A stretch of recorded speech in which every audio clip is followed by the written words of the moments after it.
Welcome to day 3 at the life as a college student. Syempre naman, I'm awake na 30 minutes before school. Ready na ako. Nandito na tayo. Palakad na tayo papunta sa tricycle. Mamaya na kita kausapin. Ayan, nasa tricycle na tayo. Syempre naman, hindi ko na pinakita saan ako sumakay. Syempre, hindi ko naman gustong ilaman kung saan ako nakatira. Ito na nga pala Paresan, pansitan.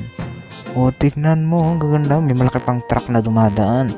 Yan, legit talaga yan, makikita mo. Mga estudyante kumakain. Legit yan. Yan naman ang makikita mo, mga palayan. Ayan na. Ang mamahalin na kafe. Di pa ako bumibisita, mukhang maganda. Kasi yung pagkain, mamahalin. Di mo makakain. Kasi nga naman, nakapanghinayang. Ito na, pababa na tayo rito. Sige, baba. Nakapagbayad ka na naman Okay na yan, lakad na lang. Pagpasok natin ng campus, diretso tayo sa building para sa ating diploma course. Ito ay test accredited, kaya pwede na yan. Ito, hagdan, grabe. Hindi naman siya mahabang hagdan. Ano lang yan, 2 stories lang naman yung building, kaya madali. Sige, pasimple. Papanoorin natin ang makikita natin dito.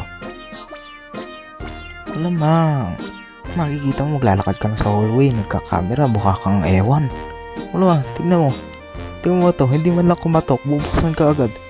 Ayan, nadali ka, may tao sa classroom. Ibig sabihin, masyado kang maagang pumasok. Hindi pa tapos yung schedule ng ibang section. Nasa classroom pa sila. Sige, lipat muna tayo, alis tayo. Hanap tayo ng tatambayan habang sila ay nagkaklase. Nakaw, sige na. Lakad. Ano ba yan? Yan na. Sobrang yung nakakahiya yung. Imagine yun, makikita ka lang nila. Nagtataka, sino yan? Kaklase ba natin yan? Hindi naman yata, hindi ka mukha. Nakaw. Tingnan mo naman ito.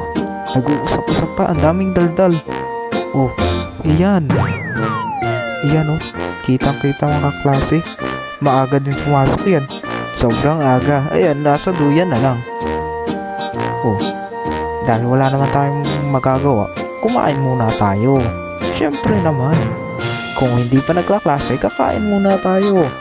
Wala tayong magagawa, kakain tayo. Sige. Yan nga pala ang aking nakuhang pagkain sa bahay. Fried chicken yan Tapos maraming kanin. Isang malaking bloke. Cube talaga yan. Ayan na.